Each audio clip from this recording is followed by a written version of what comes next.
Hey everyone, welcome to the Powered by Iron Health podcast. I'm here with Alina. What's up? Hey. We're here to create a community that raises the standard of health and wellness. That really is our big mission statement there. And the reason is because there's a lot of crap out there, honestly, let's be real. And we want to make sure that we are in the forefront of raising the standard of health and wellness by delivering customized approaches, holistic care, and a boutique experience, because it makes a massive difference. So today we're talking a little bit about something that's near and dear to both of us, and it's ACL, anterior cruciate ligament tears, and the rehab process. There's a lot of people with them, so we're going to deep dive into it, all the factors, what to expect, how to get better, how to actually train your mind, and kind of all that jazz. Awesome. Before we kick off, I want to share that we are hosting a very exciting event in September. It's our first big total wellness inspired event inspired by Hyrox. So if you've ever heard of Hyrox or you've been interested in doing a fitness competition, or maybe you're not interested in competing at all, but you just want a day where you can hang out, spend time in the community, be with like-minded people. We're going to have a lot of recovery going on there. So we'll have our PTs and our trainers, our certified personal trainers, doing stretching, acupuncture, massage. Well, we'll have an acupuncturist and a massage therapist for that too. But it's going to be a really awesome event. Food trucks, beverages, DJ, and more. So if you're interested, we're going to share a link here to the Eventbrite so you can sign up. But I wanted to share that as well. And when we kick it off, I want to start with Joe, actually, because Joe's story is really cool. And his ACL surgery is actually what kickstarted him on the path of PT. So we'll start with him and then we'll go into my story. And like you said, we'll talk about the surgery, the process, and everything from there on. So go ahead. When I tore my ACL, it was really what kickstarted me becoming a PT. Now, it's an interesting story. Most PTs are like this, like for the most part too. We usually have an injury and we're so inspired by someone who helped change our lives that we're like, oh, we can do this. We want to help people. So this is what happened to me. When I was in high school, I played football. My body's feeling it now from that, from just all the years of football. So you get banged up, and honestly, over the years, it doesn't go away. But I was actually, after my high school year, playing two-hand touch, just messing around. And I planted my foot in the ground, tried to be very athletic and make a cut. I made a cut, and I heard a pop. And right there, I knew. I was like, oh, something's going on with my knee. This is not going to be good. So from there, I had to go get an MRI. What was your pain level on a 1 to 10? Honestly, it wasn't that bad when it happened. Okay. I went home and I was like, something's going on in there. It was the next day. Did you keep playing on it, or you were like, I'm done? I was done. Okay. I had the choice to play, and I was like, there's something going on that I can't mess with. I knew inherently, and that's a good lesson too. If your body's telling you something, you should listen. Because I've heard, from a PT standpoint, side tangent, so many people say, I heard something or I felt something and I continued. That was me. And that's when injuries get worse, right? Mm-hmm. That's when it's like, if you had a partial ACL tear, you could fully tear it. If you have a little rotator cuff inflammation, you can fully tear it. So always listen to your body. Like, you have to, like, it will give you signals to tell you to stop, and you should listen 100%. So I got my MRI, torn ACL. And here I was, like an 18-year-old, 17, I don't know how old you are. This is senior in high school. Just afraid. I was like, damn, that's it. Like, I wanted to play in college. I wanted to continue to do football. I was like, my career is done. I said, I'm not going to continue. And I guess that is what it is. And I remember going to my surgeon. I don't remember who my surgeon was, but he was arrogant, honestly. I'll just call it what it was. And there was no warmth there. And a lot of people say, yeah, they don't need bedside manner, which is true. They need to be good at doing surgery. But I remember specifically being out of the surgical room. Well, one, there's a couple different surgical modalities you can go through. Like, you can be under full anesthesia, which is they put a tube down your mouth, they knock you out, they do the surgery. I opted out of that, and I had an epidural, which is what they give pregnant women, and they just knocked me out on top. And I woke up in intense pain, crazy amount of pain. So they had to come in and give me a nerve block to numb my whole leg. I'll never forget that. I don't think you even know this. Like, when I got up, like, you go to the bathroom. I was in a brace, and I was like, my leg feels good. I tried to put weight on it and almost buckled. right out of surgery. Well, they didn't give you crutches? Yeah, and I had crutches, but I was like, oh, I could put weight on it. And then you Okay. just don't realize that you have nothing going, no strength, No, yeah, no. that It was I'll talk about that too, it because was a stupid move, and thank God I was strong up top to be able to catch myself, honestly. And I yeah, had a brace on to save me. right. Post ACL surgery, 2 days out, they require you to go to physical therapy, obviously. And I remember just walking into my PT, like, here I am, a scared kid, being like, shit, my career's done. I'm not gonna know what's gonna happen. And I had this awesome, warm PT who was able to guide me and comfort me and tell me it's going to be okay and show me that, hey, this isn't a death sentence. You're going to get better. And I remember specifically on that first day on the table where they're bending my knee, I'm like, what's going to happen here? And it was fine. And then obviously you progress through the weeks, the months, the years. And my PT got me from being on crutches to running and playing football again. I was able to come back in like 8 months. And I was like, damn, I can do that. I can help these people because they help me so much. And a big driving factor too was like every time I went back to my surgeon, the warmth wasn't there. It's just like, oh, the scar's good, the graft's good, see you later. But then I went to my PT, I'm like, I need to work on this, this, and this. It's like, all right, let's figure it out together. Let's do this. You're going to get to this, this, and this. And like, that is just so amazing. And I was like, if I have that ability to help someone's life that way, I want to be able to do that.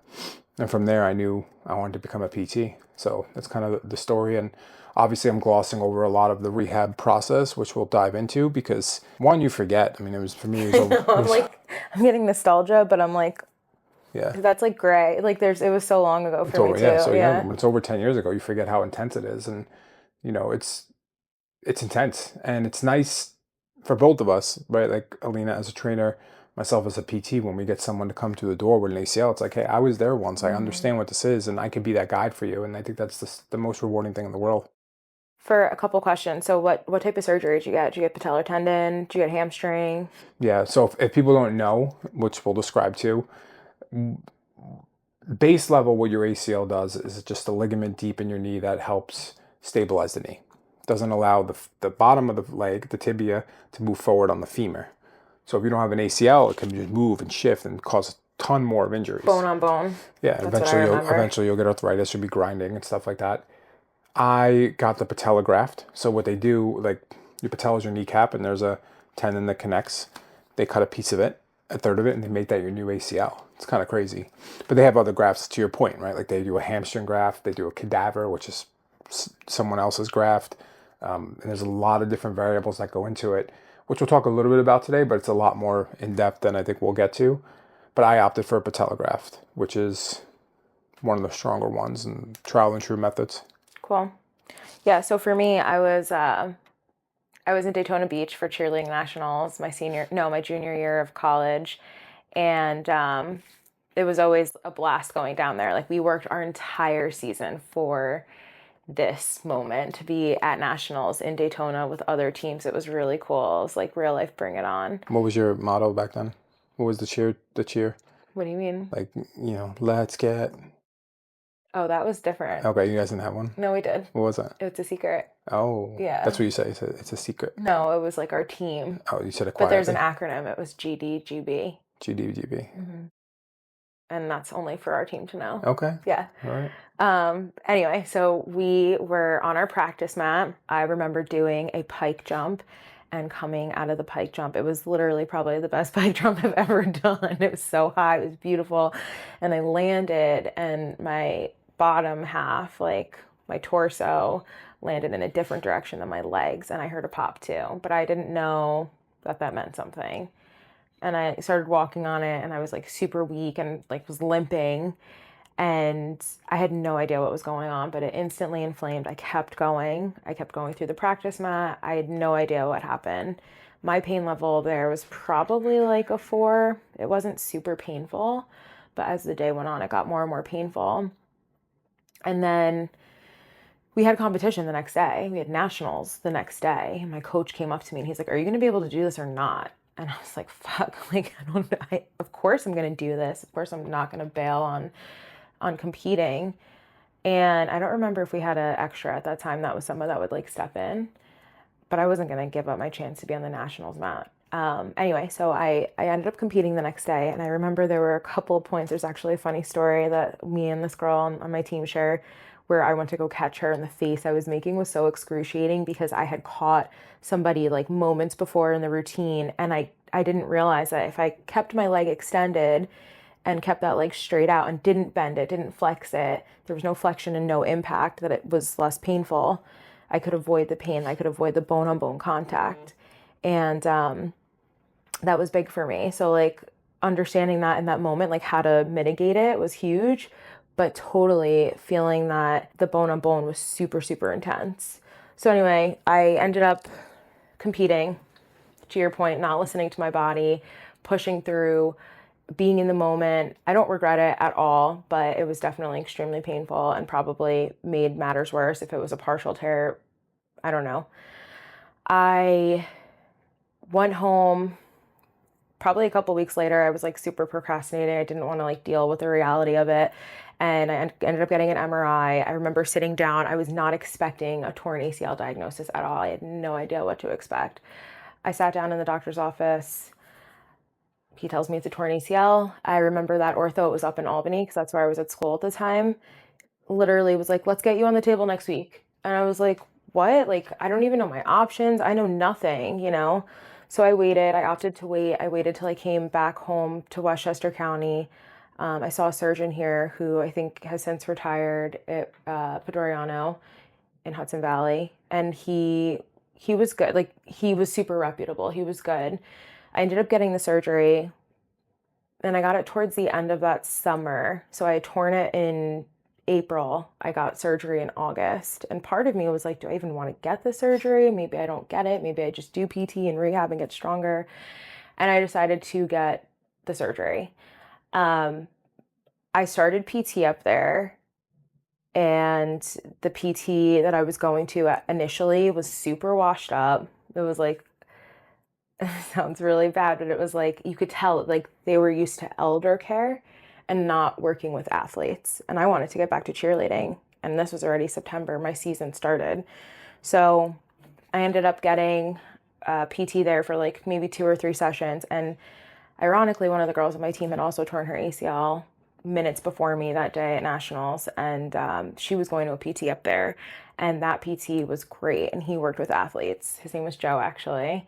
He changed my life. He pushed me in ways that made me feel strong again, and we'll talk about that and what that looks like for recovery. But yeah, I ended up getting back to cheerleading, and I got to compete that year, not to the capacity that I normally would have, but it was a really good experience. But grateful for the PT that I had there. The first PT that I went to, I was like, this guy isn't going to help me.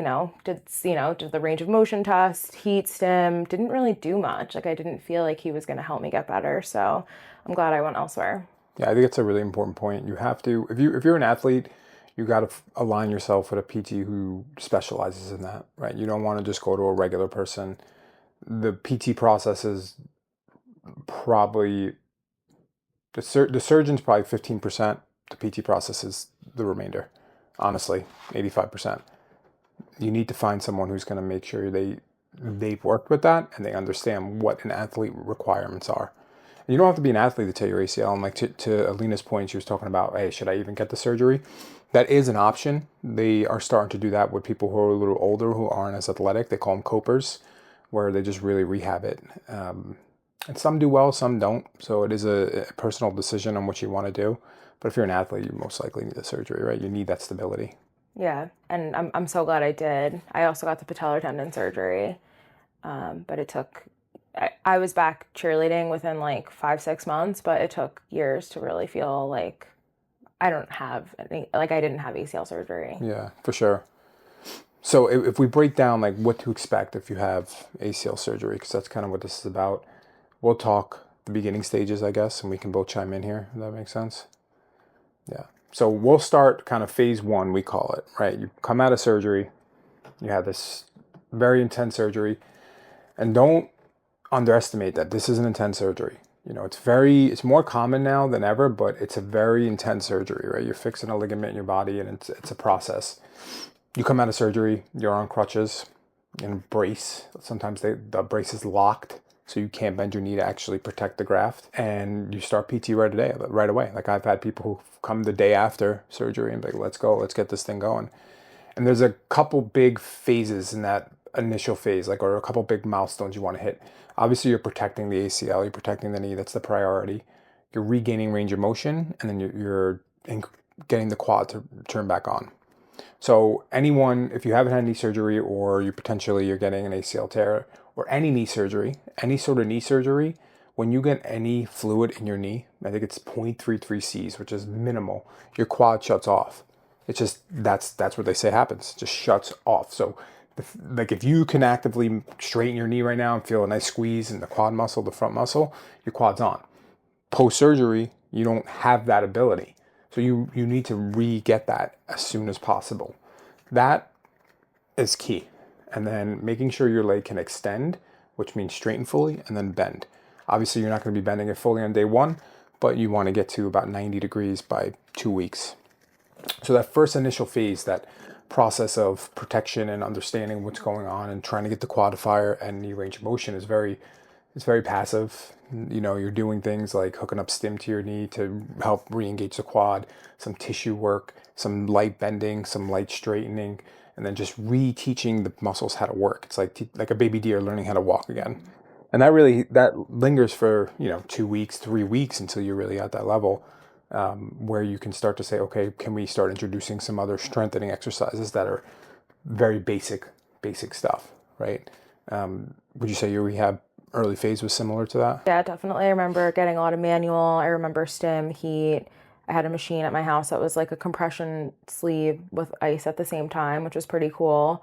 I didn't start PT directly after, and I don't remember if it was a few days. It wasn't like the day after. It was in the first week, but I remember my leg being super weak and atrophied. And isn't it like 48 hours for a muscle to start to atrophy before like 48 hours of you not using a muscle before it starts to atrophy, or is it even less time than that? I mean, I don't even know, honestly. Okay, that's what I remember. That sounds about right, though. Hearing, but super weak. And then I remember also vividly getting the test of like tape measure of my left quad and my right quad, and the difference in inches. I think it was like a 2-inch difference between my two quads. Crazy. Post-op, which was really discouraging, honestly. And that was one of many discouraging moments in the post-op process, for sure. Yeah, and I think that's a big factor, which, we can dive a little more into kind of psychological aspect of any post-surgery, but ACL in particular, because we're talking about that, like how important your mindset needs to be going into it, and then how important it needs to be going through the process and understanding how long the process takes, because it's a process, I think people look at NFL players. The famous one is Adrian Peterson. He had an ACL tear and he recovered in 6 months, but he's the elite of the elite PT every single day. Like, it's a very different animal than a normal person, where you're looking at 12 to 16 months to be back to sport. And having that, like, if you're gonna potentially get an ACL surgery, you have to know this type of stuff, because you have to be mentally prepared. Your psyche is so much more powerful than anything else. Like, the strength will come. That's neurological. This will come back. It's your psyche that you have to work on. And throughout the process of the ACL kind of rehab, you're working on your psyche the whole time. And different phases warrant different things, right? So maybe we touch on each phase, how your psyche has to be. So in that first initial phase, where we call phase 1, just regaining range of motion, strength and stuff like that, you have to start measuring success in micromillimeters. Like, hey, this week, if it's a quad measurement, my quad's a little less swollen, or my quad's starting to fire, or I'm able to straighten my knee a centimeter deeper. Like, that's so important, because those little things stack up and those give you little wins. So that's the first, like, psychological aspect. And then understanding what the process is going to look like in a year. Being like, hey, I know this is going to be a process. I'm going to work my ass off. And in a year to 16 months, I'm going to be back on the field. Like, start prepping your mind for that level, so you don't get discouraged, or you limit discouraged, because you're going to get discouraged. Because any surgery, you had an injury, then you have a surgery where you're shutting your body's natural production to heal off. You got to rehab from it. So understanding, like seeing, what did I say, the forest through the trees? Is that the saying? I've never heard that. No? Nope. Something like that. Okay. So making sure you look at the big picture and not just, I'm suffering right now in this first phase, like an athlete's mindset. I'm going to get better, and I'm going to make sure that I'm going to do everything I have to do, and I'm measuring these micro increments to understand that I'm progressing. For sure. Yeah, I remember for me it was a lot of negative in the beginning for sure. Like you had mentioned getting out of my bed to go to the bathroom in the middle of the night and like collapsing and feeling like so sorry for myself. Like these are things I used to be able to do. Going up the stairs that took so much effort. Like I can't believe I can't do this right now. And it was really, really frustrating. Feeling like driving was taken away from me, even though it wasn't even for that long.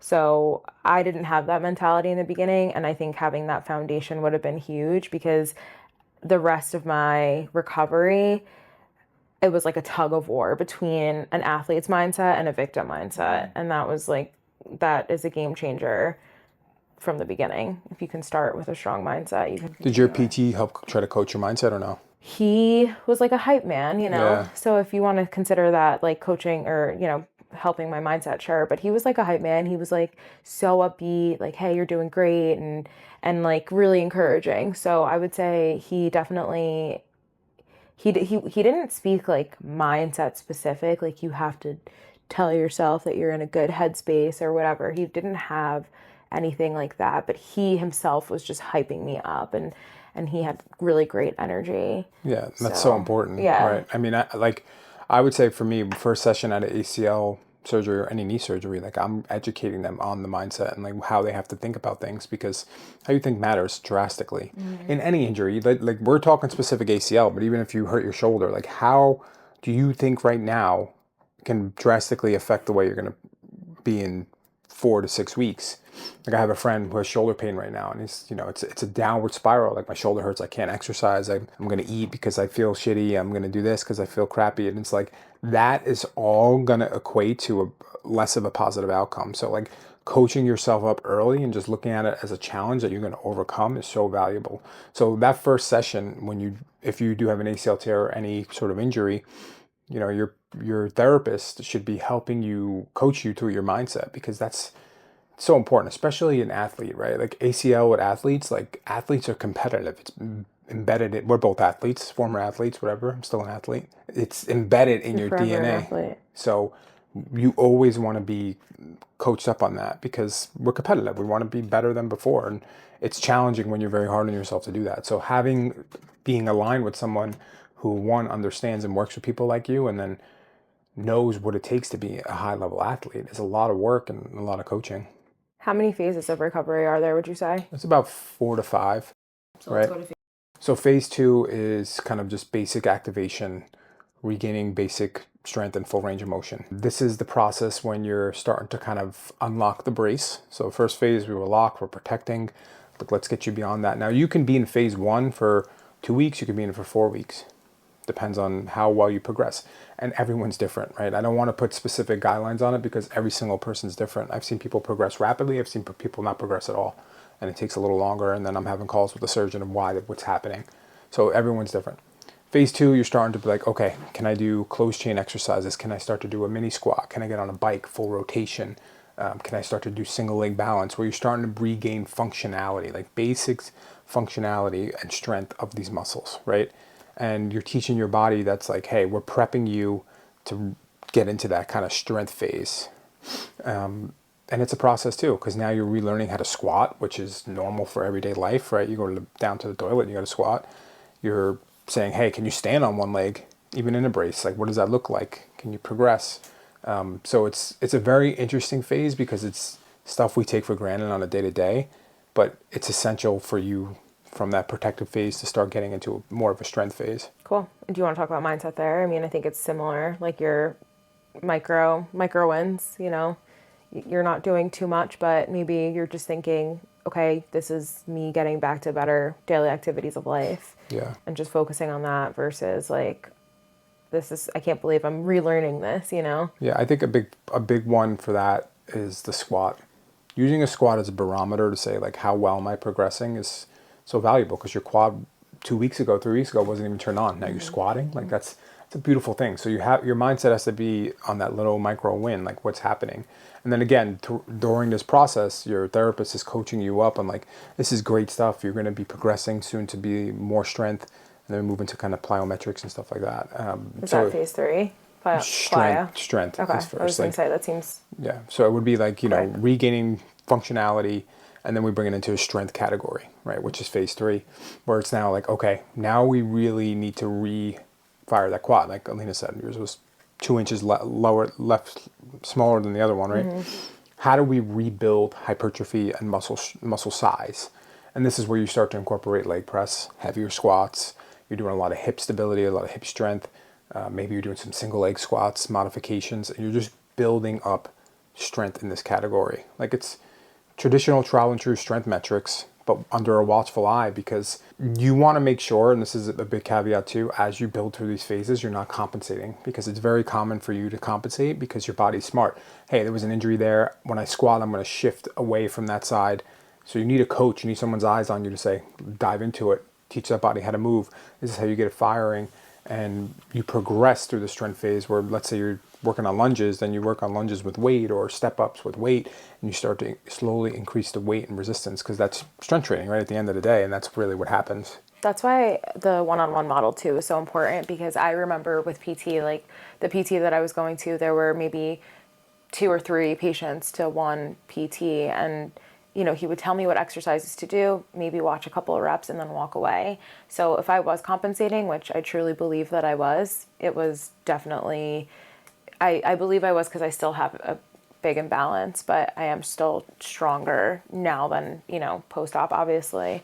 But that's huge, because he wasn't able to guide me in that way and be like, hey, you need to make sure that you're not compensating, shift more weight into this leg, maybe move your foot forward to take some of that weight, those like little very small things that you're doing to compensate. So that's, I think, one of the reasons why the PT at Iron Health is amazing, because we do one-on-one and we have that ability to tell people just like little tweaks that make such a major difference. Yeah, you want a specialist. With any of these surgeries, any injury, you want a specialist who can nitpick to the point and adjust as needed. You don't want to just go to a regular place that's going to throw you on the same stuff that the elderly patient's on. You need to be an informed decision maker, and sometimes you need to pay for it, and that's the reality of it. But you want a specialist with these injuries. And you've seen patients that have had surgeries that haven't progressed in the way that they should have because the worst thing not the worst thing, but something we see a lot of in Iron Health is people who are 3-4 months post-surgery, and they're way behind where they should have been. And it's because when they started, they went to a place that wasn't specialized in what they needed. So they come to us and we're like, okay, we need to work, and we have to give you the individualized custom approach that you need. And a lot of them bounce back. But the early stages of rehab is so important, especially with ACL. So you need to choose the right person, and choose the value over anything. That's so important. Yeah, it's your body we're talking about. It's like, it's your temple. You want to make sure it's in tip-top shape. Especially if you're an athlete. 4? Phase 4, we're going to call return to sport. Right, so this is going to be a multimodal use of things. It's plyometrics, it's reactivity, because reactivity is so important. More research is coming out about this, about ACLs. Is like a lot of ACL tears either happen through contact or non-contact. Can we train the non-contact so it doesn't happen? And a lot of that's reactive. They have these really cool things. Like we have something in our Briarcliff location. It's this segment of lights, and they light up randomly, and you'll be on one leg and have to tap when they light up. So you're training your reactive state. So that way, if you're a lacrosse player and you have to make a quick turn, you're training that reactivity so it just doesn't give out on you. Very interesting concept. And then a lot of plyometrics, can we jump? Can we jump on one leg? What is the side-to-side balance? There's a lot of return to sport tests I do, but a lot of it's going to be kind of incorporating that high-level activity. You're still doing strength training. It's a part of the program, but now it's can we train the reactivity, the plyometrics, and get you back to what your sport requires? Psychologically, during that phase, you're almost getting ready to play, right? And a lot of times, I've had these conversations with my PT. It's anatomically and functional, they're ready. They're not ready psychologically. So you have to be aligned with both. If you're telling yourself, hey, I'm going to get on the field and make a cut, and I'm afraid, you probably should not be on the field. You have to be ready. That's why you need to align yourself with a coach who's going to be ready and challenge you during this phase to say, hey, you're playing soccer, you make a lot of cuts. We just did 10,000 cuts and you were fine. You can do this. So that aspect of it is so powerful. And obviously, even beyond that phase of rehab, you need to continue with your psychological, because once you get on the field, it's a very different animal. Now you don't have that crutch of a PT coaching you up, but you have to be ready. You have to have the athlete's mind, and you have to be ready to perform at a high level. So that phase is one of the most important. And a lot of times I see people end rehab too early during that phase, or, hey, my surgeon told me to go back, and the PT's like, no, you're not ready. Just make sure you make an informed decision, and you have to be ready psychologically. During that phase, how was it for you? I kept doing PT, but I definitely went back probably earlier than I should have because I was so eager in our season. It was my senior year, and our season, starts really summer and ends in April, May. And I probably started too soon. I had a lot of swelling. I had a lot of pain, honestly, but I would push through it because it's something I really wanted.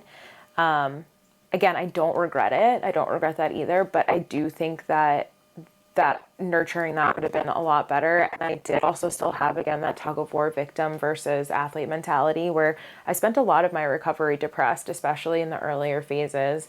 So it was a constant struggle there too. But I eventually, I was able to do the thing that I wanted to do, which was compete at my final senior year competition.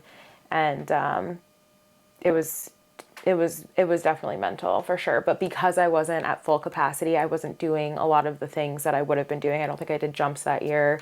And that helped me psychologically because I didn't have to face the thing that injured me to begin with. Yeah. I think the psychological aspect, I mean, you touched it, it hit Alina, right? Like it hit me too. When I went back to football, I was like, my knee's still injured. I'm limping. Like it's there, guys. So, making sure you understand that and like have someone on your team who's going to help guide you there, because that's more powerful than anything. Like if your body's ready and your mind's not, you can actually have another injury. So you got to be fully ready. Don't give up. That's the key. Don't give up in this process, because you will get better. If you had to put a nail on this, if you had to take maybe 2 or 3 takeaways from your experience, not only as an injured athlete, but also as a PT, not even takeaways, but like biggest messages for people, what would they be? Summarized, 2 to 3. Yeah, it's a good question. My first one would be, which I just kind of touched on, is make sure your mind is in the right place. Like I'm reading a book on right now about reframing your state, and like you have to be so dialed into your language. And if you have this victim mind, you have to shift it, because that is so powerful, especially as an athlete coming back from a massive injury like this. You need your mindset to be on point. That's my biggest takeaway. Second one, I was lucky enough to have a PT who gave me individualized attention, and they were specialists in this. Find someone who's a specialist in this. Iron Health, we are specialists in this. We help athletes. This is one of our bread and butter. Find someone who understands it and is a specialist in this. Don't just go to a general place. Like that is so important. And then the last aspect, just, understand it's a process. Do some research, be informed.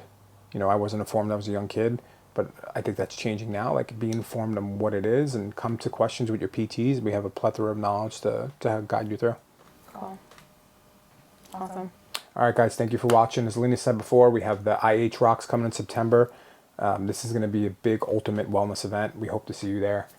And thanks for watching.